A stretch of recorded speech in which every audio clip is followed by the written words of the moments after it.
자, 이번 시간 대리 중에서 복대리 제도 좀 살펴보도록 하겠습니다. 103페이지죠. 자, 복대리. 기본적인 건 우리가 기본 과정에서 쭉 한번 점검을 해봤어요. 자, 이때 복대리에서 꼭 우리가 점검이 되셔야 될 주제는 세 가지예요. 첫째, 복대리의 성질 문제입니다. 성질. 두 번째는 복임권 유무 문제. 마지막에 복대리권 소멸 사유. 세 가지예요. 이때 1번하고 2번 잘 보시면 되고요. 3번은 우리 29회 동안 딱 한 번밖에 나오지 않았어요. 간단하게 보시면 돼요. 그래, 이 부분하고 이 부분인데, 이 부분은 크게 어려운 게 없어요. 이 복대리라는 거는 대리인이요. 대리인이 이렇게 임명한 거잖아요. 이렇게, 그죠? 대리인이 선임한 거예요. 근데 얘 역할은 누구 대리다? 본인 대리다, 본인. 본인을 대리해 주는 거예요. 그죠? 선임만 누가 한 거죠? 대리인이. 선임이 대리인이 한 거고, 얘 역할을 자체는, 역할은 누구를? 본인을 대리하는 거다, 이거죠. 그리고 이 복대리는 항상 무슨 대리다? 임의 대리라는 거. 조심할 거는 대리인이 복대리를 선임하는 거. 이거 복임행위라고 그러죠. 복임행위. 대리인이 복대리를 선임하는 이 복임행위는 누구 이름으로 하는 거죠? 누구 이름으로? 대리인의 이름으로 얘가 복대리를 선임하는 거죠. 이게 복임행위죠. 그래서 복대리를 선임하는 거는 누구 이름으로 한다? 대리인의 이름으로 한다. 대리인의 이름으로. 따라서 복임행위는 대리인의 이름으로 선임하는 거고, 대리행위라는 거는요, 우리가 공부하는 대리행위다라고 할 때, 대리행위 할 때 이 복대리가요, 저 상대방하고, 이 상대방하고 계약할 때, 계약서 쓸 때는 얘가 누구 이름으로 하죠? 이게 대리행위죠. 대리행위는 누구 이름으로 하죠? 대리행위는 본인의 이름으로 해요. 본인의 이름으로. 누구 이름으로? 본인의 이름을 밝히는 거죠. 본인의 이름을. 근데 복대리를요, 대리인이 복대리를 선임하는 거, 복임행위는 누구 이름으로 하죠? 얘가 대리인 자기 이름으로, 대리인 자기 이름으로 얘를 임명하는 거예요. 그래서 복임행위는 누구 이름으로 하는 거고요? 대리인의 이름으로 하기 때문에 복대리 선임하는 거, 이 복대리 선임하는 거는 대리행위하고 성격이 같냐? 다르다라는 거예요. 요거 놓치시면 안 되는 거예요. 여기가 급소다 이렇게 적어드릴게요. 급소. 놓치면 안 되는 첫 번째. 복대리에서 놓치면 안 되는 급소가 이거예요. 그래, 이게 18회 시험에도 이게 딱 나왔어, 우리 시험에. 대리인이 복대리를 선임하는 거, 대리인이 복대리 선임하는 행위는 대리행위다. 아니다. 대리행위가 아니다. 그리고 맨 밑에 103페이지 맨 밑에 복대리의 법절 성질 볼게요. 법적 성질의 1번. 복대리는 대리인이 자기의 이름으로 선임하는 거예요. 누구 이름으로? 자기의 이름으로. 그래서 대리행위로 선임하는 게 아니다. 대리행위가 아니다. 위에 적으세요. 표현이 좀 애매한데 복대리 선임행위는 대리행위이다 아니다. 대리행위가 아니다 이거죠. 이게 우리 기출문제 지문이에요. 기출문제 지문. 우리 교재 서술은 조금 아쉬워서 다시 한번 정리하면 복대리 선임행위는 뭐라고요? 대리행위이다 아니다? 아니다. 다르다 이거는. 기출문제. 그 다음 두 번째 복대리는 언제나 무슨 대리요? 임의 대리입니다. 따라서 법정 대리요. 얘가 법정 대리라도 법정 대리가 선임한 복대리도 무슨 대리다? 항상 임의 대리다. 그것도 기출문제예요. 그 다음 세 번째요. 복대리는 본인의 대리다. 누구 대리요? 본인을 대리하는 거죠. 대리인의 대리인 역할을 하는 게 아니다. 별평. 복대리는 누구 대리요? 본인 대리요. 본인 대리. 너 본인 대리하는 거야. 임명만, 얘를 임명하는 것만 대리인이 임명하는 거예요. 그죠? 네 번째, 대리인의 대리권이 소멸하면, 이 대리권이 소멸해서 없어졌어요. 왜요? 대리인이 사망하면, 아니면 본인이 대리권 박탈하면 대리권 소멸하죠. 목권이 소멸하게 되면 얘가 목권이고, 복대리권은 대리권에서 발생된 거기 때문에 이걸 자권이라고 생각하시면 좋아요. 따라서 복대리권이 대리권이에요. 대리권이 목권이 없어지면 자권도 어떻게 돼요? 없어지게 돼요. 모자관계에 있다. 모자관계. 대리권 소멸, 복대리권 소멸. 조심할 거는요. 대리인이 복대리를 임명해도 대리권은 소멸하지 않아요. 얘가 복대리 선임해도 이 대리권은 소멸하는 게 아니다. 그거하고 구별을 잘 해두셔야죠. 그게 5번입니다. 그래서 4번하고 5번 구별을 잘 해주셔야 돼요. 4번은 대리권이 소멸했다는 거죠. 이 목권이요. 목권이 소멸하면 자권도 소멸하는 거예요. 모자관계. 근데 5번은 이 대리인이 복대리를 임명했다. 이 대리인이 복대리 임명했다. 그래도 이 대리권 없어져요? 안 없어져요? 오케이. 자, 그래 복대리 성질론이 이 정도 하시면 되시고요. 그 다음에 복임권 문제입니다. 복임권. 대리인이 복대리를 임명할 수 있느냐? 그걸 복임권이라고 그래요. 복임권이 있느냐 없느냐. 복임권이 있냐 없냐 이 문제죠. 이 문제는 두 가지로 압축이 되어져요. 두 가지로. 이 대리인이 첫째 이 대리인이 무슨 대리일 때요? 임의 대리냐 아니면 두 번째 법정 대리냐. 이 두 가지에 의해서 이 복대리 선임권, 복임권이 있느냐 없느냐가 달라진다. 자, 이 부분이 이제 중요한 출제 대상이에요. 복대리에서 중요한 출제 대상은 1번하고 요 2번입니다. 주로. 자, 얘가 임의 대리라면 얘를 복대리를 지 맘대로 선임할 수 있겠느냐. 자, 임의 대리라는 건 뭐냐면 본인이 얘를 무한 신뢰를 한 거예요. 무한 신뢰. 본인이 얘를 뭐 한 거라고요? 무한하게 신뢰를 한 거예요. 신뢰를. 그래야 얘를 믿고 대리권을 위임한 거죠. 그래서 대리인, 얘가 임의 대리라는 거는 본인이 뭐 한 거예요? 본인이 무한 신뢰를 한 거다. 무한 신뢰를. 맡긴 거예요. 내가 할 일을 얘한테 맡긴 거예요. 다 믿고 얘를 다 믿고. 그런 사람이야. 본인의 신뢰를 얻어가지고 위임을 받은 대리인이 자기가 일을 안 하고요. 자기가 위임받은 일을 안 하고 누구한테요? 복대리인한테 일을 떠넘기는 거. 이거는 허용이 되느냐 안 된다는 거죠. 그래서 원칙. 얘가 임의 대리라면 임의 대리는 복임권이 없는 거예요. 복임권이. 왜? 본인이 무한 신뢰를 해서 믿고 맡겼는데 딴 사람한테 일을 떠넘긴다. 이거는 있을 수 없는 거죠. 그래서 여기 왕 회장님이 이 변호사한테 을이라고 하는 이 변호사한테 소송 사건을 위임을 했다. 그럼 누구한테? 을을 믿고 맡긴 거예요.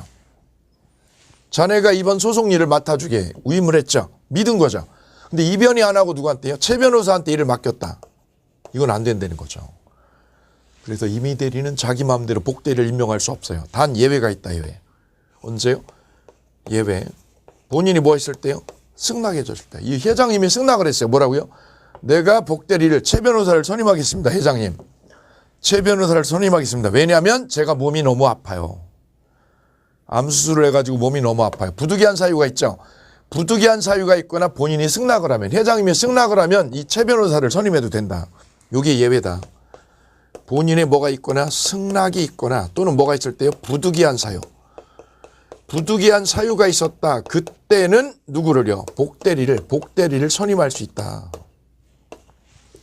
원래는 선임할 수 없는데 이때는 예외적으로 있다는 거죠. 요 구조가 시험에 제일 잘 나오는 거예요. 임의 대리는 복임권이 있다 없다? 없다. 여기 별표. 아주 잘 나오는 거죠. 다만 본인의 뭐가요? 승낙이나 부득이한 사유가 있으면 요때는 복대리를 선임할 수 있는 거예요.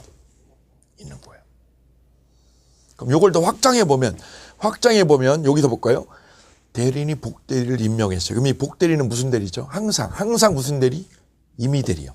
임의 대리이기 때문에 복대리가 그러면 또 자기가 복대리를 임명할 수 있을까요? 복대리. 최변이 다른 변호사한테 또 일을 또 위임할 수 있을까요? 복대리죠. 복대리의 위치를 보면 돼요. 복대리가 무슨 대리니까? 임의 대리니까. 얘가 임의 대리니까 얘는요. 본인이 회장님의 승낙이 있으면 돼요. 승낙이 있으면 복대리를 또 임명해도 돼요. 요 구조가 또 여기에 또 작동하는 거예요. 그래서 원칙은 임의 대리는 본인이 신뢰를 한 사람이기 때문에 복대리 선임하면 큰일 나는 거예요. 생각해 보세요. 얘가 저 회장님 승낙도 없이 이렇게 최 변호사를 임명했다. 이거 얘 잘릴 일이죠. 왜요? 본인의 신뢰를 저버린 거기 때문에 얘 잘리는 거죠. 그래서 복임권이 없어요. 예외적으로 있어요. 자, 조문 볼게요. 104페이지에 120조. 대리권이 법률 행위에 의해서 부여되면 이 대리를 임의 대리라는 거예요. 법률 행위로 부여됐다. 이걸 무슨 대리요? 임의 대리요. 그 대리인은 임의 대리를 말하는 거고요. 본인의 승낙이나 부득이한 사유, 밑줄 긋게 별표하고요. 그 사유가 있는 때가 아니면, 그런 사유가 아니면 복대리를 선임하지 못한다. 선임하지 못하죠. 언제가 아니면 승낙이나 부득이한 사유가 아니면. 복대리를 선임한다, 선임할 수 없다. 선임하지 못한다 밑줄이요. 선임할 수 없다죠. 할 수 없다. 그래도 임의 대리는 복임권이 없다라는 게 원칙이다. 이거 원칙이다. 이거 못 바꾸셔야 돼요. 확실하게. 근데 121조 전조의 규정에 의하여 대리인이 대리를 선임한 때 전조의 규정에 의하여라는 뜻은 무슨 뜻이죠? 본인의 승낙이나 부득이한 사유를 말합니다. 거기다 적으시면 돼요. 본인의 승낙이나 부득이한 사유에 의하여 이런 뜻. 대리인이 복대리를 선임한 때는 본인에 대해서 선임 감독에 관한 책임을 진다 별표. 자, 여기서 부득이한 사유가 있으면 내가 병원에 수술을 해서 수술이라는 부득이한 사유가 생겼죠. 그러면 복대리를 선임할 수 있어요. 무슨 사유가 있으면 부득이한 사유. 그럼 얘가 선임을 했잖아요. 예를요. 이 변호사가 최 변호사를 선임했죠. 그러면 이 최 변호사를요. 즉 복대리를 얘가 일을 위임받은 일을 똑바로 잘 하는지 못하는지 감독을 누가 할까? 감독을 선임한 사람이. 선임한 사람이 감독해야 돼요. 왜? 자기가 얘를 임명하고 선임했으니까. 그거를 뭐라고 그래요? 선임 감독상의 책임을 진다라고 그래요. 선임한 사람이 뭐 해야 돼요? 감독까지요. 똑바로 해줘야 돼요. 선임 감독상의 책임져, 책임. 같이 해볼까요? 이걸 무슨 책임이에요? 선임 감독상의 책임. 이렇게 얘기를 해요. 별표. 네가 복대리 선임했잖아. 그럼 네가 임마 관리감독에 그 관리감독 소홀히 해? 네가 관리감독에 소홀히 해. 지금 네가 책임지는 거야. 그걸 무슨 책임? 선임 감독상 책임이라고 그래요. 오케이. 그런데 2항 보세요. 2항. 2항에다가 삼각형 하시고 2항에다가 삼각형 하시고 거기다 쓰시면 돼요. 특별 책임이라고요. 무슨 책임? 특별 책임. 옆에다 특별 책임이라고 적어 놓으시고 삼각형 하세요. 삼각형. 원래 본인의 승낙이나 부득이한 사유로 얘가 복대리 선임하면 이렇게 책임져요. 선임 감독상 책임지죠. 그런데 이거는 특별한 책임이에요. 특별 책임. 언제? 2항 그래 외우셔야 돼요. 대리인이 본인의 지명에 의하여 본인의 지명에 밑줄 그실게요. 복대리인을 선임했어요. 본인이 뭐 해가지고요? 회장님이 얘를 지명해서 최 변호사를 왜? 얘가 그 분야의 전문가가 아니야. 그 분야의 전문가가. 근데 이 변호사 대신에 누구를요? 최 변호사를 콕 찍었다고. 이 변호사를 회장님이 복대리를 콕 찍어서 어떻게 했다고? 콕 찍어서 지명을 했어. 지명을. 자네보다 얘가 일을 잘하는 것 같아. 그 분야는 주식시장에서 선물시장은 이분이 이 최 변호사가 최고 권위자야. 그래서 회장님이 얘를 콕 찍은 거죠. 이렇게요. 본인의 지명에 의해서 복대리를 선임한 때는 그 부적임 또는 불성실함을 알고 그가 누구죠? 그가 복대리가. 이 최 변호사가 불성실하고 농땡이 치는 거야. 농땡이. 부적임이나 불성실에 농땡이 치는 거야. 농땡이. 불성실 뭐라고 그래요? 농땡이라고 그래. 농땡이. 농땡이 치는 거를 얘가 알았다. 누가 알았어요? 대리인이. 그럼 얘를 어떻게 해야 돼요? 부적임이나 불성실함을 알고 본인에 대해서 통지죠. 통지. 통지나 해임의 가로요. 얘가 농땡이 치는 걸 알았다. 부적합하다. 이 일에 선물시장에 관한 이 소송을 얘가 잘 못하더라. 그러면 부적합하다. 그걸 알았으면 어떻게 해야 돼요? 바로 얘한테 통보해줘야죠. 통지 의무. 이거 통지 의무라고 그래. 통지 의무. 통지 의무를 게을리한 때. 뭐를 게을리한 때? 통지 의무를 소홀히 했다. 이 통지 의무를 소홀히 한 때만 책임을 져요. 통지나 해임을 태만히 한 때, 그때가 아니면 책임이 없다. 그 말은 뒤집으면 뭐예요? 통지 의무를 뭐 한 때? 소홀히 한 때. 통지 의무를 소홀히 한 때만 뭐를 진다? 책임을 진다. 이런 뜻이다. 책임진다. 소홀히 한 때가 아니면 책임이 없다. 그러니까 반대로 뒤집으면 통지 의무를 뭐 한 때? 소홀히 한 때만 뭐를 져요? 책임을 집니다. 이런 의미요. 이게 무슨 책임? 특별 책임. 그건 언제 생겨요? 본인이 지명했을 때. 본인이 지명했을 때는 특별 책임 문제가 거론이 됩니다. 이 단어를 꼭 기억하셔야 돼요. 본인이 지명했을 때는 무슨 의무? 통지 의무죠. 통지. 얘가 농땡이 쳐. 그럼 빨리 알려야지. 왜? 얘가 소홀히 한다고. 그 통지 의무를 얘가 게을리하면 얘가 책임져. 그때만 책임져요. 오케이. 그래서 임의대리인의 복임권은 없는데 예외적으로 있어요. 예외적으로. 그때 책임은 무슨 책임이요? 선임감독상 책임지는 거예요. 선임감독상. 그런데 특별 책임은 이때다. 통지 의무 소홀히 한 때 책임지는 거. 본인이 뭐 했을 때? 지명했을 때. 다음 법정대리 보실 차례요. 법정대리는 법률의 규정에 의해서 대리권이 생긴 사람이죠. 걔가 무슨 대리? 법정대리. 그럼 임의대리는 이 대리권이 발생되는 구조가 본인의 신뢰 때문에 생긴 건데 얘는 본인의 신뢰하고 상관없죠. 이건 순전히 못 돼요. 법률의 규정입니다. 법률의 규정에 의해서 이 대리권이 인정된 게 바로 법정 대리입니다. 그럼 본인의 뭐하고요? 신뢰하고 관련이 있어요? 무관해요? 신뢰하고는 전혀 무관하게 오로지 뭐에 의해서? 법률의 규정에 의해서 대리권이 얻어진 거예요. 이거는 신뢰 때문에 생긴 거, 이건 신뢰하고 무관한 거예요. 가령 얘가 정신적으로 좀 문제가 있었다. 정신적으로 문제가 있고 지능도 좀 떨어진다. 이래서 법정 대리인, 법정 후견인이 생겼다. 후견인이. 이 법정 대리죠. 후견인이 선임된 사람. 그 법정 대리인이 복대리를 임명할 수 있겠느냐. 법률이 이 사람 보고 후견인 역할을 하라고 지명을 한 거잖아요. 그런데 자기가 안 하고 누구한테요? 복대리를 선임할 수 있겠느냐 이거죠. 이거는 뭐하고 무관해요? 본인의 신뢰하고 무관하죠. 그래서 이거는 언제나 뭐 할 수 있어요? 복대리를 선임할 수 있어. 복대리 선임할 수 있다. 여기하고 정반대요. 임의 대리는 복임권이 없어요. 왜요? 본인의 신뢰를 받은 사람인데 신뢰를 저버리고 이 사람을 임명한다? 이건 배신이죠, 배신. 그래 하면 안 되죠. 근데 법정 대리는요, 본인의 신뢰하고 전혀 무관하게 대리권이 얻어진 사람이라서 얘가 복대리 임명하는 거는 아무 상관없는 거예요. 왜요? 본인의 신뢰를 기반으로 대리권이 얻어진 게 아니기 때문에. 그래서 복대리 임명해도 되는데 대신에 복대리를 선임하는데 어떤 문제가 생기냐? 책임이 무거워, 책임이요. 어떤 책임을 부과하느냐? 얘가 일 저지른 거에 대해서 복대리가 저지른 거에 대해서 얘가 책임을 다 뒤집었어요. 얘가 법정 대리라면 법정 대리가 복대리 임명하는 건 돼요. 언제든지 돼요. 언제든지 복대리를 임명해도 돼요. 왜요? 본인의 신뢰를 기반으로 생긴 게 아니라서. 대신에 복대리가 저지른 거에 대해서는 책임을 누가 져요? 얘가 다 져. 그래서 책임이 무거워져서 얘는 무과실 책임을 집니다. 무과실 책임진다. 무과실 책임은 뭐냐면 과실 책임의 반대예요. 그 민법의 책임은 과실 책임과 무과실 책임주의로 크게 나누는데 과실 책임은 나한테 뭐가 있는 거? 잘못이 있는 것만. 내가 잘못이 있을 때만 내가 그 결과에 대해서 그 행위에 대해서 책임지는 게 과실 책임주의. 근데 무과실 책임은 내가 과실이 있든 없든 모든 책임을 다 뒤집어 쓰는 거야. 이걸 무과실 책임주의. 그럼 어느 게 무겁냐? 무과실 책임이 훨씬 무서운 거고 무거운 거예요. 왜? 행위에 대해서 다 책임을 물어버리니까.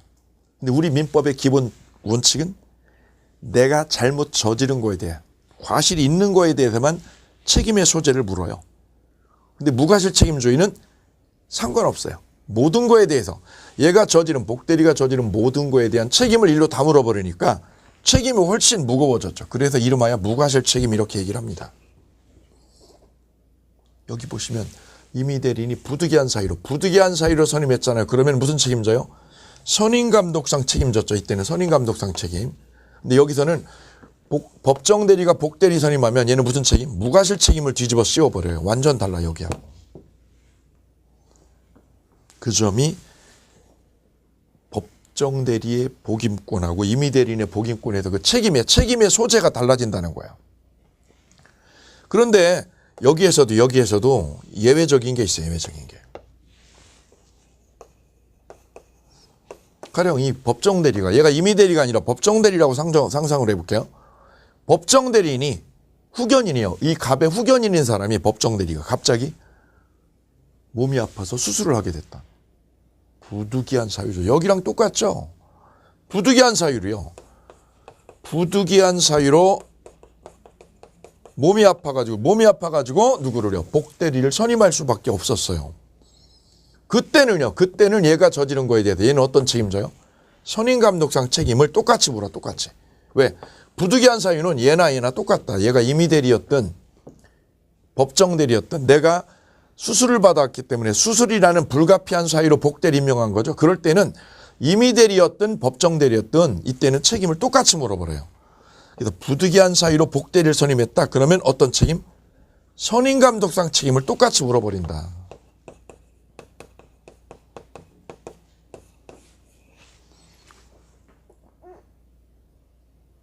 그래서 책임의 구조, 요 책임의 구조를 정리를 하면 우리 책에 그 박스가 없으니까 요거를 이제 박스로 정리를 해드릴게요. 박스로 정리하면 요렇게 압축이 돼요. 자, 요 그림을 하나 넣어주시면 아주 깔끔하게 명쾌하게 요 급수가 마무리 딱 되실 거예요. 자, 임의 대리하고 뭘로 나눠요? 법정 대리하고 두 개로 일단 판을 나눠요. 자, 원칙, 여기도 원칙, 그 다음에 예외, 여기도 예외, 둘로 나눠볼게요. 원칙, 임의대리, 너 임의대리야? 복임권 있어 없어? 복임권 없어. 그죠? 원칙, 복임권이 없습니다. 법정 대리는요, 언제나 있다, 언제나. 대신에 얘는 책임이 가벼워져, 무거워져서 얘는 무슨 책임져요? 무과실 책임입니다. 무과실 책임.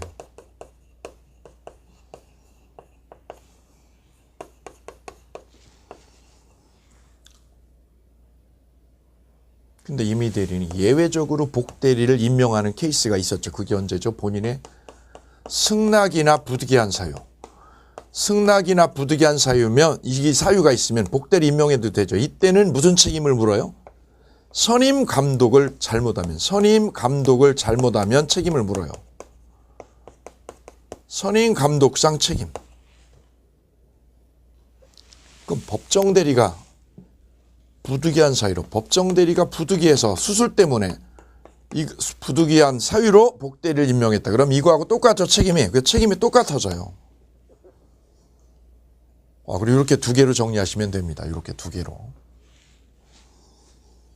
이 부분 압축을 잘 해두시면, 이 그림을 넣어주시면 복임권 문제예요. 이건 복임권의 문제. 복임권 유무에 관한 문제가 이렇게 되는 거고, 이거는 뭐예요? 책임 소재죠. 책임 범위죠. 책임 문제. 책임을 어떻게 묻느냐, 이 문제. 두 가지가 이렇게 딱 압축이 딱 되는 거네요. 이 부분을 시험에 아주 자주 물어본다는 거죠. 복대리 물어보면 여기를 물어본다라는 거. 이거를 정리를 하고 가고, 그 다음에 이제 마지막 105페이지 복대리인의 지위 볼게요. 지위에 뒤로 가면 쌍괄호 3번 별표. 쌍괄호 3번. 본인에 대한 관계, 본인과의 내부 관계에 있어서 대리인과 동일한 권리 의무를 진다. 즉 복대리는 누구하고요? 대리인하고 똑같은 입장에 서서 대리인과 똑같은 권리 의무를 똑같이 부담한다. 별표. 그 다음 쌍괄호 4번은요. 복대리인의 복임권이라고 되어 있죠. 얘가 복대리를 또 임명하는 걸 뭐라고 그래요? 복복대리권. 복복대리. 복복대리를 임명할 수 있어? 그러려면 얘가 임의대리니까 본인의 뭐를 받고요? 승낙을 받으면. 회장님이 승낙을 하면 얘가 복복대리를 임명해도 되더라. 이런 얘기.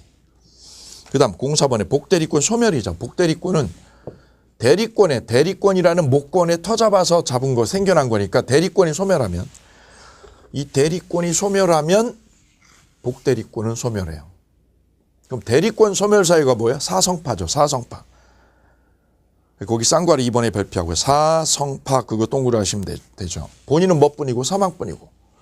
이러면 대리권이 없어지면 복대리권도 소멸하는 거죠. 오케이. 자, 이렇게 해서 복대리가 마감이 되겠습니다. 자, 그래서 복대리의 기본 핵심 논의의 구조는 성질하고 복임권 유무 이 문제입니다. 요 소멸 사유는 간단하게 그냥 사성파 하나만 기억해 두시면 될 거예요. 자, 이 정도 보시면 복대리가 깔끔 정리. 자, 복대리는 기본적으로 득점을 해 주셔야 하는 논점입니다. 예제 문제 한번 점검하고 갑니다. 교재 우측에. 복대리에 대한 문제 21회 기출. 복대리는 그 권한 내에서 대리인을 대리한다. 대리인을 대리해 본인을 대리한다. 1번 정답. 두 번째, 복대리는 제3자에 대해서 대리인과 똑같은 위치에 있죠. 그래서 대리인과 똑같은 권리 의무를 부담하게 됩니다. 세 번째, 임의대리는 본인의 승낙이 있다면 복대리 임명할 수 있죠. 승낙이나 또 뭐가 있어요? 부득이한 사유. 그럼 거꾸로요. 거기다 법정 대리면 본인의 승낙이 있어야 선임할 수 있다? 아니죠. 그걸 시험 잘 낸다는 거예요. 법정 대리는 본인의 승낙이나 부득이한 사유가 있어야 복대리를 임명할 수 있다? 아니다 이거. 법정 대리가 아니라 무슨 대리요? 임의 대리라는 거죠. 임의 대리. 본인의 승낙을 득해야 되고 부득이한 사유를 요건으로 집어넣을 때는 언제다? 임의 대리가 그렇죠. 법정 대리는 언제나 선임할 수 있다. 언제나. 옆에다 적으세요. 법정 대리는 뭐 할 수 있다고요? 언제나 복대리 임명할 수 있다. 사항, 부득이한 사유죠. 별표. 이 부득이한 사유는 임의 대리, 법정 대리 똑같이 책임 물어요. 선임 감독에 관한 책임 묻는다. 거기다 적으세요. 임의 대리, 법정 대리 공통이다. 5번이 5번. 임의 대리 본인의 지명에 의하여 복대리인을 선임했다. 본인의 지명을 뭐라고 그래요? 이거 특별 책임이라고 그러죠. 특별 책임. 그럼 그 불성실함을 알고 본인에 대한 통지죠. 통지를 게을리한 때. 통지 밑줄이야. 통지 의무 게을리. 적으세요. 통지 의무를 게을리한 때. 그때가 아니면 책임이 없다. 오케이. 자, 이제 무권대리 넘어가셔서 보실게요. 무권대리.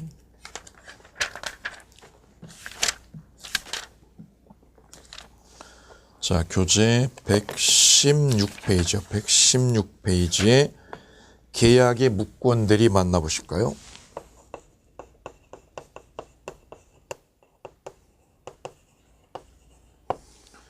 페이지 116입니다. 116페이지.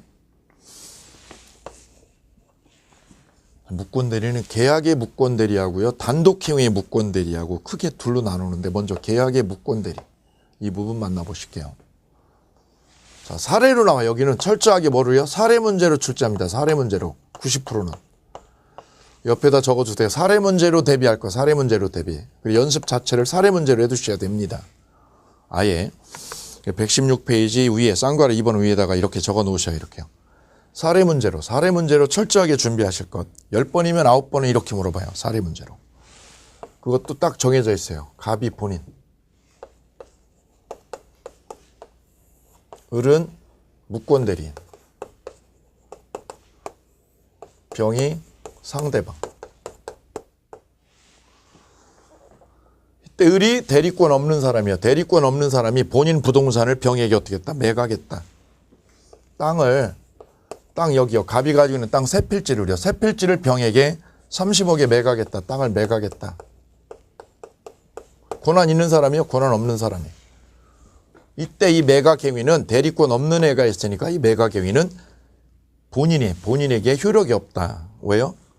권한 없이 매매를 했으니까. 단 본인이 추인을 하면 이 본인이 이 계약을 추인을 해주면 유효로 바뀌니까 유효로 바뀔 수 있으니까 이 매각 행위는 우리는 뭐라고 불렀다? 이걸 유동적 무효라고 불렀습니다. 무슨 무효? 유동적이다. 유동적 무효다. 왜 유동적이에요? 본인의 추인에 따라서 효력이 유효로 바뀔 여지가 있으니까 유동적이다. 별표. 두 번째, 유효다, 무효다? 무효다. 무효다, 두 번째. 이게 무효라는 말은 상대방은 그러면 상대방은 이 땅을 이 앞으로 병 앞으로 등기를 가져간 거야. 등기를 이렇게 이전했다. 그럼 얘가 소유권을 가질까요? 못 갖죠. 왜요? 무효니까. 그럼 만약에 등기를 안 가져갔다면 얘한테 본인한테 땅 넘기라고요. 이 땅 나한테 등기 넘기셔요 라고 병이 얘한테 할 수 있을까요? 없어요. 왜요? 무효니까. 병은 본인한테 와서 땅을 넘기라고, 이 땅 나한테 넘기라고 할 수 있나요? 없다라는 거죠. 왜요? 무효라는 뜻은 효력이 없다는 거예요, 이거는. 병은 갑에게 등기를 넘기라고 할 수 있나요? 없습니다. 25회 기출. 자, 그런데 이게 본인의 추인이 작동하면, 본인이 추인을 하게 되면 계약은 뭘로 바뀌어요? 유효로 바뀐다. 추인을 하면. 반대로 추인을 거절하면, 거절하면 이거 뭘로요? 무효로 되고, 추인하면 뭘로? 유효로. 거절하면 유효의 반대, 무효로 된다. 무효로. 이거는 본인의 선택권이다. 선택권이 두 가지 있다고 그랬죠. 그죠? 추인하고 추인 거절하고요. 반대로 상대방도요. 상대방도 선택권이 있어. 그죠? 상대방도. 3번. 상대방은 이 계약을 철회할 권한이 있다. 철회. 이 철회라는 거는 계약을 파기하는 거죠. 파기하는 거. 관두겠다. 계약을 무효로 해서 파기하는 거야. 이게 철회야. 근데 이 철회라는 거는 무조건 이 상대방한테 무조건 이 계약을 해놓고요. 이 매매 계약을 한 거 아니에요? 계약을 해놓고 무조건 파기할 권한은 주잖아요. 언제만 주느냐? 얘가 무권대리라는 거. 얘가 무권대리하고 거래를 한 거 아니겠어요? 무권대리라는 거를 상대방이 몰랐을 때만 철회권을 줘요. 그래 언제만 줘요? 선일 때만. 선일 때만 철회가 돼요. 악일 때는 안 되고요. 그래 우리 외울 때 어떻게 외웠냐? 철선이라고 외우라고 그래서 철선이에요. 철선이 별표. 철선이의 별표합니다. 이렇게 철선이. 선일 때만 되고 악일 때는 안 돼요. 시험 아주 자주 나오는 거예요. 두 번째는요. 이 철회는 언제까지만 돼요? 본인이 뭐 하기 전에? 추인하기 전에. 추인해버리면 안 되죠. 추인 전까지만 된다. 추인 전. 왜냐? 추인을 빵 해버리면 얘가 추인 빵 해버리면 계약은 뭘로 바뀌어요? 유유로 바뀌어버리거든요. 유유로 굳어지니까 유유로 굳어져 버리면 철회권을 행사할 수 없다라는 거죠. 그래서 병이하는 철회는 본인이 뭐 하기 전? 추인하기 전이어야 된다. 추인 빵 쏘기 전에. 이쪽에서 추인하고 총을 빵 쏴버리면 안 되니까 추인 빵 총알이 날라오기 전에 뭐를 해야 된다? 철회를 해야 된다. 언제? 추인 전에 별표. 추인 후에는 효력이 있어 없어? 없어요. 추인 후에는 철회의 효력이 없다. 이것도 시험에 자주 언급되는 거. 그런데 상대방이 하는 최고권 있죠. 최고. 최고라는 거는요. 병이 상대방이 본인한테 물어보는 거예요. 의사를 물어보는 거. 의사를. 여기가 본인 아버지, 여기가 아들놈. 아들놈이 지금 권한 없이 땅을 팔았다. 아버지 땅을, 아버지 부동산을. 이때 상대방이 본인한테 의견을 타진하는 걸 최고라고 그래요. 독촉을 하는 거죠. 독촉을. 그래서 최고는 누가요? 병이 갑에게, 본인에게 하는 거예요. 본인에게. 무권 대리인에게 하는 게 아니라는 거. 이것도 시험에 나왔어요. 18회 시험에. 병이 을에 대한 최고는 법적으로 인정 안 되는 거예요. 최고는 병이 누구한테? 본인에게 한다. 본인에게. 그래서 최고는 누가 하는 거예요? 병이 누구한테? 갑에게 한다. 갑에게. 뭘 물어보는데 무슨 의사를 물어봐요? 추인할 거냐고요. 추인을 하시겠습니까? 안 하시겠습니까? 즉 추인 여부를 최고를 합니다. 이때 본인이 답변해달라 이거죠. 추인할 거냐 거절할 거냐 답변해달라 이거죠. 선택해달라 이거죠. 이거냐 이거냐 선택해달라. 그게 최고야 최고. 이거예요 이거예요. 추인할 거예요 거절할 거예요. 최고를 했죠. 그때 이 갑이 답을 안 하고 우물쭈물하고 침묵하면 확답이 없으면 뭘로 봐요? 우리 민법은 추인한 걸로 거절한 걸로. 추인 거절로 본다. 추인이 아니라 뭘로 본다? 거절로 본다. 빈출 131점 민법 131점입니다. 그래 시험 아주 잘 나와. 조문하고 연결해서. 특히 이게 발신주의라는 거. 발신주의죠. 확답을 뭐 하지 않으면 발하지 않으면 발입니다. 발신주의의 별표. 도달주의가 아니라 발신주의.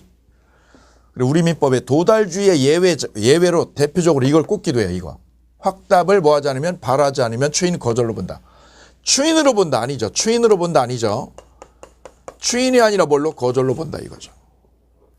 또 하나요. 이 최고는 본인한테 의견을 물어보는 거예요. 추인할 거냐 말 거냐라고 의견을 물어보는 거죠. 물어보는 거라서 얘가 무권대리인 거를 알았어도요.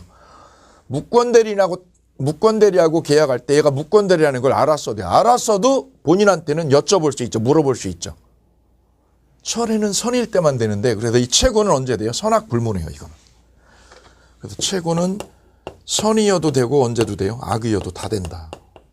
요 점이 달라요. 이거하고. 요건 언제만 되는데요? 선일 때만 돼요. 선일 때만. 철선이라고 그랬죠. 근데 이거는 선악 다 돼요. 요 점이 철회하고 최고의 중요한 특징 중에 하나. 철선이라는 단어를 반드시 암기해 주세요. 철선이가 최고예요. 철선이가 최고. 그래서 본인은 추인하고 거절 중에서 선택권을, 상대방은 뭐하고요? 철회하고 최고 중에서 선택권을 가지다. 이렇게. 그리고 추인에 대해서 공부를 했어요. 우리가 추인은 무권대리를 얘가 유효로 바꾸는 거예요. 유효로. 그래서 이거는 형성권이다. 형성권 1번. 이거는 뭐라고요? 성질. 추인의 성질은 형성권이다. 그럼 형성권이니까 이 병한테 허락을 받아요. 승낙을 안 받고 일방적으로는 일방적으로. 갑 일방적으로 추인하면 되는 거죠. 그래 병의 승낙이 필요 없다. 승낙을 요한다. 요하지 않습니다. 두 번째 시기는요.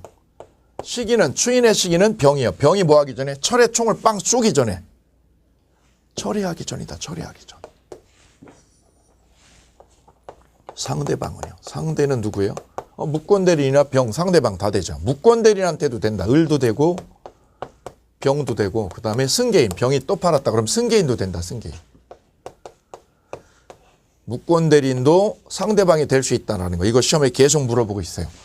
그래서 추인은 상대방뿐만 아니라 누구한테 무권대리인한테 해도 되더라. 무권대리인도 된다라는 거 이거 반드시 200% 정리하실 것. 문제가 되는 거는 원래는 병한테 하면 깔끔해요. 나 이 계약 추인할 거예요. 병한테 직접 전달하면 끝이죠. 그런데 누구한테요? 무권대리인한테.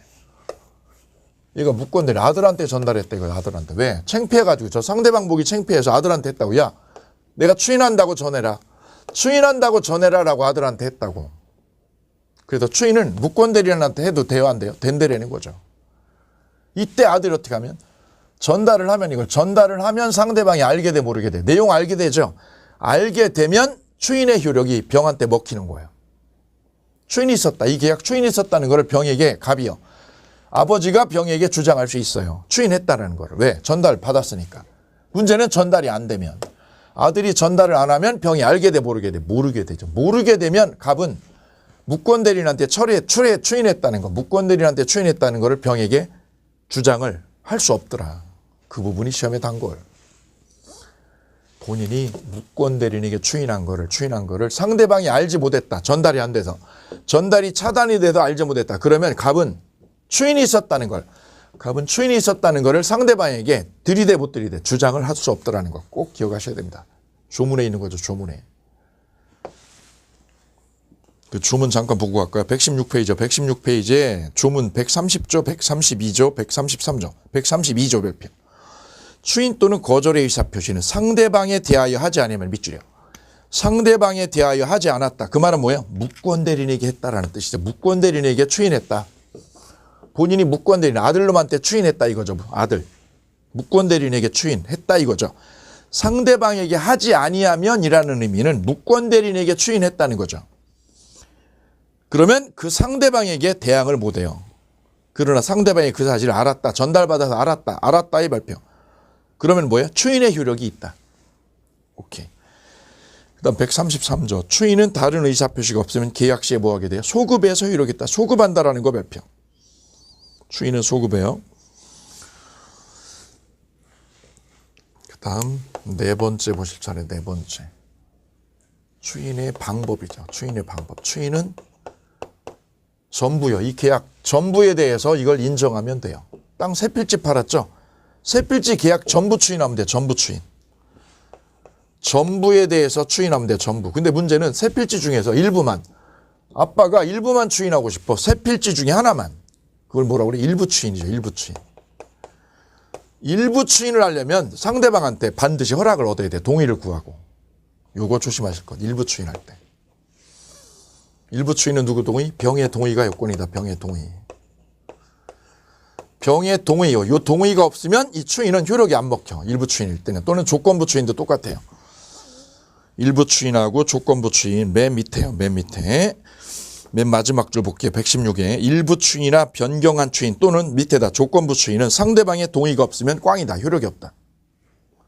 그 다음 추인은 의사표시니까 명시적으로도 되고 묵시적으로도 된다. 명시적인 방법도 되고 뭐도 돼요? 묵시적인 방법도 된다. 묵시적이라는 건 뭐죠? 이 아들놈이 땅 팔아가지고 받은 돈 있죠. 그거 쓰고요. 쓰고 남은 돈을 아빠한테 줬다. 아빠한테 땅값 일부를 줬죠. 이거를 아버지가 어떻게 했다? 그걸 알면서 받아들였다. 받았다는 건 뭐야 이게? 묵시적으로 추인, 인정을 해준 거다. 이게 묵시적 추인이다. 그리고 우측에 보면 묵시적 추인이 인정되는 경우 1번, 2번, 3번 있죠. 그 동그라미 읽어보시면 돼요. 근데 추인이 인정되지 않는 거 있죠. 거기에 1번의 별표. 본인이 무권 대리를 알고요. 장기간 형사소송을 고소하지 않았다. 형사소송으로 아들을 고소를 안 했다. 사기죄로 아들한테 소송을 안 걸었다 이거죠. 안 걸은 거는 추인이냐 아니라는 거예요. 판례는. 그냥 방치한 거죠. 아들놈이 사고 친 거를 아버지가 알고 방치만 했죠. 이건 추인으로 인정 안 해요. 그냥 내버려 둔 거예요. 그게 2번입니다. 바로. 본인이 무권 대리를 알고 이의를 제기하지 않았거나 상당 기간 뭐만 했다. 방치했다. 방치의 별표. 방치만 한 거는 추인으로 인정하지 않아요. 왜요? 액션이 없어. 액션. 구체적인 승인이 없어. 승인. 이걸 승인한다는 액션이 없죠. 거기다 적어도 구체적인 뭐가 없다? 액션. 승인한 행위가 전혀 없기 때문이다. 그래서 얘가 사고 친 거를 아빠가 알고 고소를 안 했다. 아들놈을. 방치했다. 10년 동안 방치했다. 10년 동안 알고도 방치했다. 추인 아니에요. 조심하시기 바랍니다. 가끔 그래 2번이 시험에 나온 적도 있어요. 그 다음 마지막에 추인의 효과. 추인을 하면 무권대리는 언제부터? 추인한 때가 아니라 언제부터? 처음부터 유효로 된다. 그래서 소급에서 유효로 됩니다. 소급 유효. 이건 아주 잘 나오죠. 소급에서 뭐로 돼요? 유효로 돼요. 그래서 처음부터 유효로 된다는 의미다. 별평. 이 다섯 가지가 추인에서 자주 물어보는 논점이에요. 성질에서 효과까지. 특히 효과 아주 조심하시기 바랍니다. 그 다음에 이제 추인 거절 문제죠. 추인 거절 문제. 이 거절 문제는 여기가 이제 쟁점이 되는데, 갑이 갑자기 사망해버렸다. 화병으로요. 화병이 생겨가지고, 왜 화병이 생겼겠어요? 이 3대 독자인 아들놈이 아버지 땅을, 아버지 부동산을 손을 댄 거 아니겠어요? 이렇게요. 그 아버지가 이제 패서 지길 수도 없고, 그대로 두자니 속은 터지고, 이래가지고 내버려두니까 점점 화병이 생겨가지고, 화병으로 사망을 해버린 거죠, 아버지가. 열받아가지고. 그럼 무슨 일이 생기냐면, 아버지가 죽어버리면 아버지 부동산을 누가요? 아들이 상속을 받죠, 을이 상속을 받아. 이때 자식이 여럿이 아니라 혼자면 단독 상속이 되죠. 이런 일이 생겼을 때입니다. 이런 일이 생겼을 때. 그럼 이거 상속을 받게 되면 본인의 지위를요, 아들이 어떻게 하게 돼요? 상속을 받게 되니까 아들 입장이 돼서 아들이 본인의 지위에 서게 되니까 이 매매를, 여기 보세요. 매각한 거는 뭐예요? 무권대리인이 매각한 거잖아요. 그죠? 그럼 등기를 넘겨줄 수 없는 상황이에요? 있는 상황이에요? 이 땅을 넘겨줄 수 있는 상황이 됐어요. 왜요? 본인의 지위를 물려받았으니까 얘가 땅을 줄 수 있는 상황이 됐어. 자, 권한 없이 매각했을 때는 이게 뭐였어요? 무효였어요. 유동적 무효도 무효의 일종이죠. 무효였어요. 근데 이제 땅을 자기가 물려받아서, 이 땅을 물려받아서 이제 누구예요? 자기가, 아들이 본인의 지위에 서가지고 땅을 넘겨줘, 못 넘겨줘? 넘겨줄 수 있는 상황이 됐단 말이에요. 이렇게요. 넘겨줄 수 있는 상황에 된 이런 아들놈이, 이 계약이 뭐라고요? 나 이거 내 거니까, 내 땅이니까 이 매매 안 할 거야 라고, 무효가 아니라 무효를 나 이 땅 거래한 거, 이 땅 거래한 거를 뭘요? 무효라고요. 무효화시킬 수 있겠느냐 이거죠. 즉 전에는 지가 매매를 했잖아. 이렇게 매매를 해놨어. 이게 1월달에 매매를 했단 말이죠. 그리고 아버지가 돌아가시니까 1년 뒤에 아버지 돌아가시니까 자기 땅 됐죠. 자기 땅 된 을이 이 매매를 뭐라고요? 무효라고요. 무효라고 가서 얘기하는 건 되겠냐 이거죠. 이때 우리 대법원 얘기는 이거예요. 지가 매매할 때는, 지가 매매를 해놓고 나서 뒤늦게 와서 1년 뒤에 와서 뭐라고요? 이 매매가 뭐라고? 무효라고. 이걸 주장하는 거는 뭐라는 거죠? 신의칙에 위반된다. 신의칙에. 왜 신의칙이냐? 한 사람이요. 을 한 사람이 매매도 해놓고 그 매매를 스스로 어떻게 하고 있어요? 번복해서 뒤집는 거죠. 이거는 적반하장이다. 한 일 가지고 지금 두 말을 하는 거야. 한 일 가지고 두 말을. 이거를 우리 법리상으로는 뭐라고 그래요? 신의칙 위반이다. 신의칙 위반이다. 지가 뭐예요? 지가 판다고 해놓고 나 지금 무효다고? 이게 안 된다는 거죠. 이렇게. 이건 무효를 왜 주장했겠어요? 이 땅값이 올랐다는 거예요. 여기가 재개발 지역이라서 땅값이 3배 올랐다. 땅값이 3배 올랐다고 해서 이 매매를 뭐라고요? 무효화시키는 거는 안 된다. 무효화시키는 거는. 그거는 신의칙에 위반되기 때문이다. 이런 얘기죠. 따라서 신의칙이라는 말은 이런 말로 이해하시면 돼요. 내가 누구한테 사랑한다고 해놓고요. 사랑한다고 해놓고 내가 뭐라고요? 우리 헤어지자고 그러는 건 이게 신의칙 위반이다라고 얘기할 수 있는 거예요. 왜? 같은 사람 한 입에 가지고 두 말을 얘기하죠. 한 입 가지고 두 말을. 모순되죠. 이거와 이거가 모순되잖아. 이거 하면 안 된다는 거예요. 법학에서는. 그래도 을이 갑의 지위를 상속받았을 때, 상속받은 상황에서 이 무권대리죠. 무권대리를 뭐라고 하는 거? 무효라고요. 이걸 무권대리를 뭐라고? 무효라고 주장하는 거. 무효라고 주장하는 건 된다고요? 할 수 없다. 이거 할 수 없다. 왜요? 왜냐? 신의칙 위반이다. 신의칙 위반. 근데 너 무효라고 하면 말도 안 되는 거야. 말도 안 돼. 네가 임마 팔아놓고 이제 와서 왜 무효라고 그래? 말도 안 되지.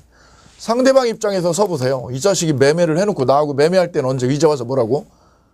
무효라고? 저 자식 장난하나 지금? 팔 때 언제 이제 와서 왜 무효야? 이거 안 된다는 거예요. 무효주장.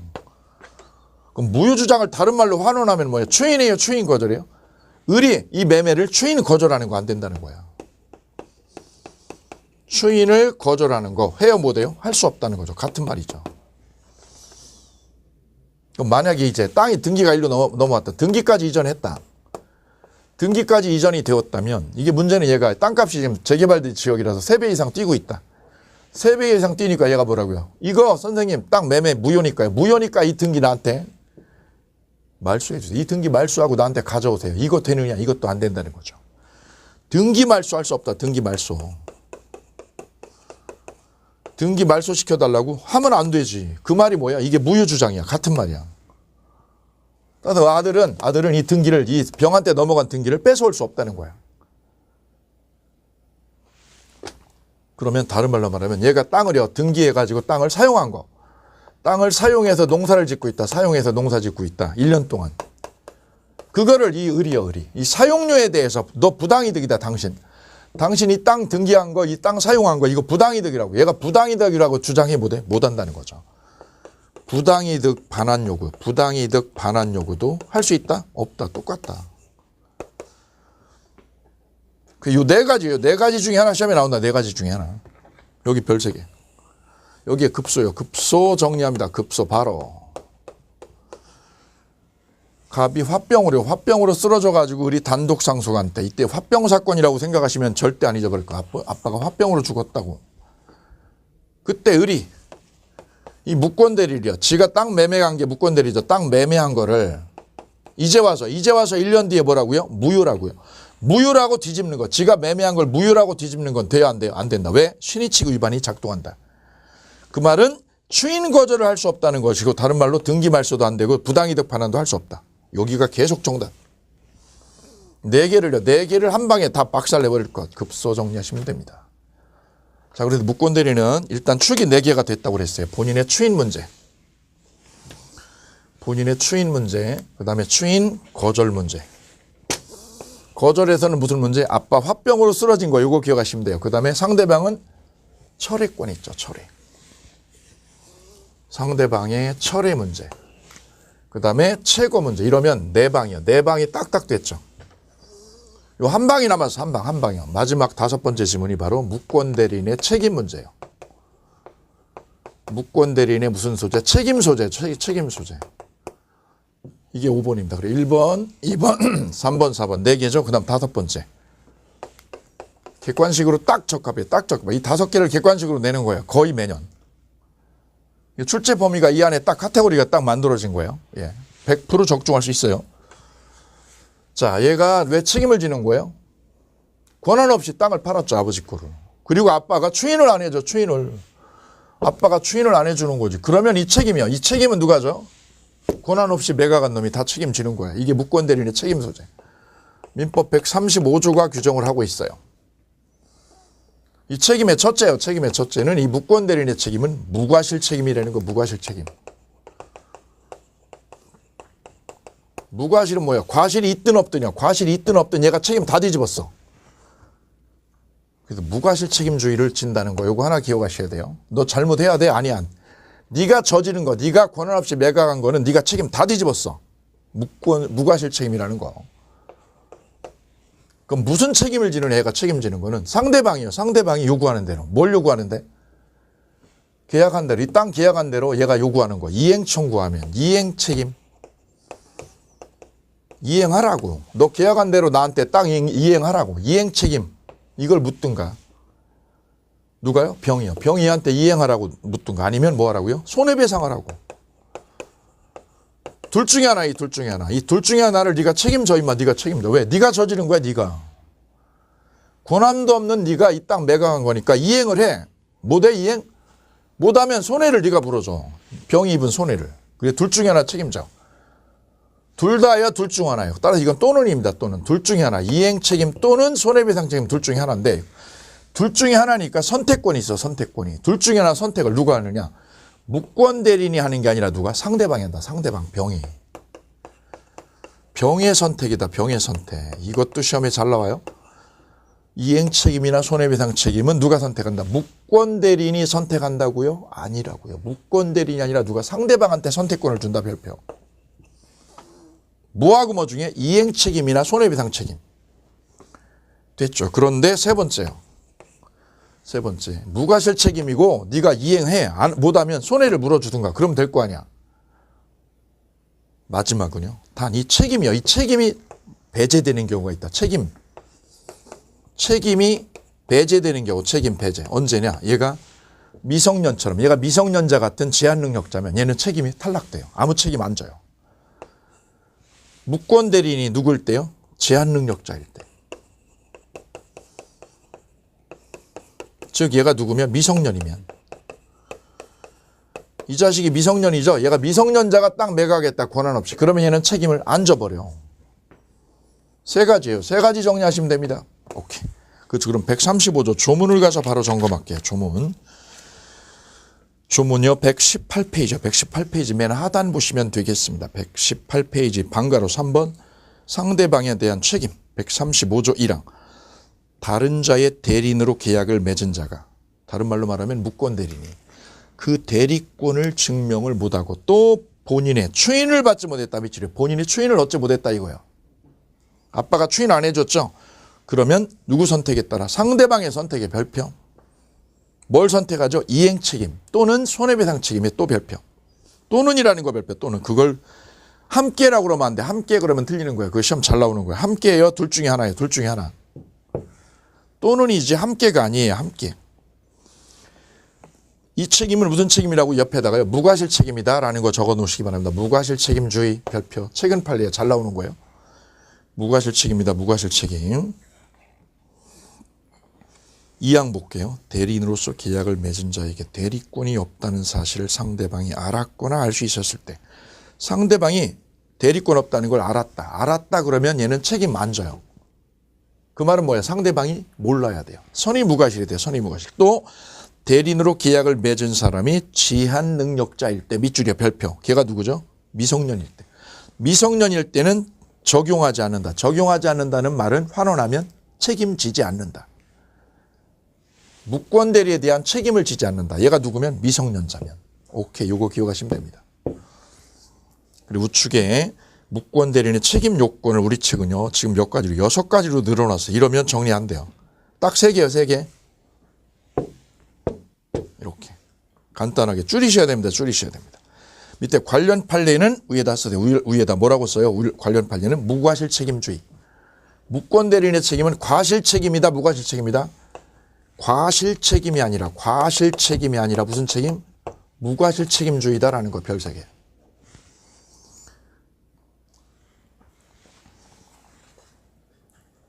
그 다음 밑에 쌍괄호 3번 단독행위의 무권 대리. 이제 마지막입니다. 자, 무권 대리는 계약을 권한 없이 했다. 그러면 이게 계약의 무권 대리라고 그래요. 이게 130조부터 135조까지예요. 두 번째는 계약이 아니라 뭐를 해제나 취소 같은 거. 해제나 취소는 뭐야? 단독행위죠. 단독행위를 권한 없이 했다. 그러면 단독행위의 무권 대리 이렇게 얘기를 하는 거예요. 그래서 무권 대리는 계약을 권한 없이 했다. 그러면 계약의 무권 대리. 해제라는 걸 뭐죠? 단독행위죠. 단독행위를 권한 없이 했다. 그러면 단독행위의 무권 대리. 이렇게 두 개로 영역을 나눠요. 요게 136조. 자, 요 단독행위의 무권 대리만 점검하면 끝. 자, 그래. 단독행위 무권 대리. 뒤로 넘어가 볼게요. 단독행위 무권 대리는 어떻게 나눠지느냐면 둘로 나눠져요. 단독행위의 무권 대리. 단독행위 무권 대리는 상대방 없는 단독행위. 상대방 없는 단독행위를 어떻게 하면 무권 대리하면. 두 번째는요. 상대방 없는의 반대말은 있는 거. 상대방 있는 단독행위를 무권 대리했을 때 이렇게 두 가지 유형으로 쪼개요. 두 개죠.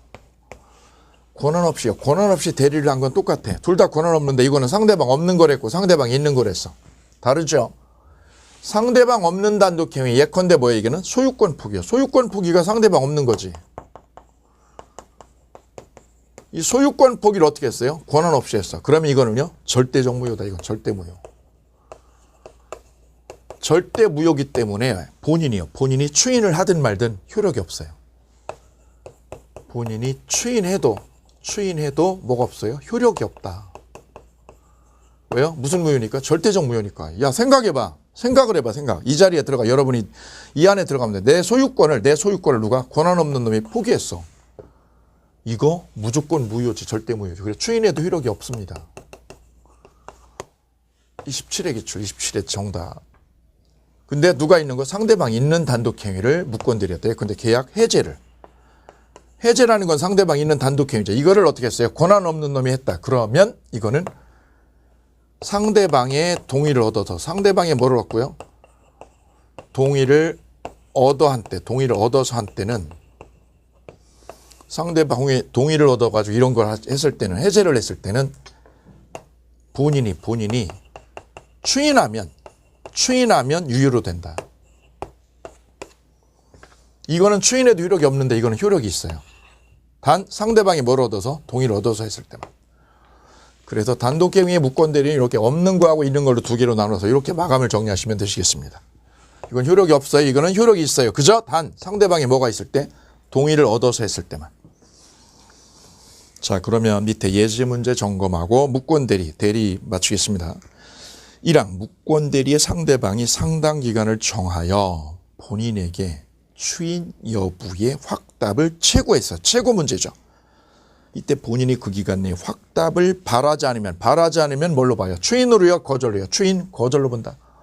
최고장 왔는데 확답이 없어. 확답이 없으면 뭘로 본다? 추인 거절로 본다. 별 3개.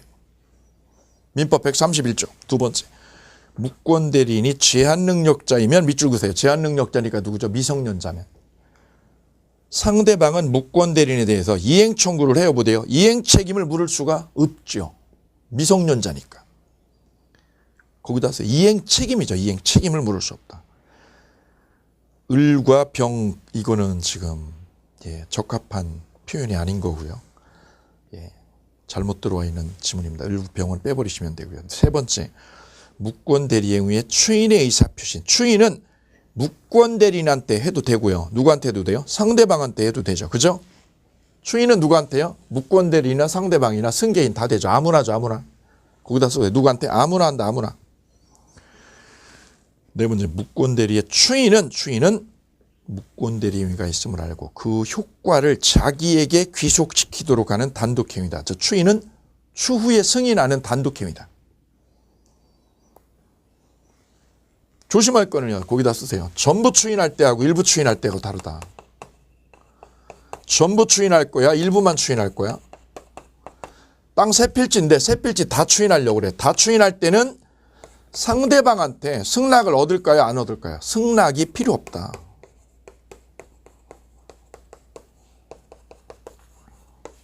승낙 필요 없어요. 왜요? 추인은 형성권이니까.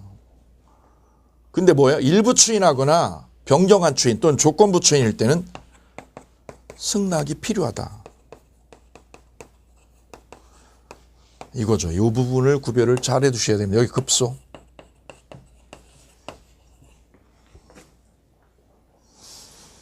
그러나 5번 무권대리 추인은 명시적으로도 되고요. 묵시적으로도 먹힙니다. 묵시적으로도 거기 별표할게요.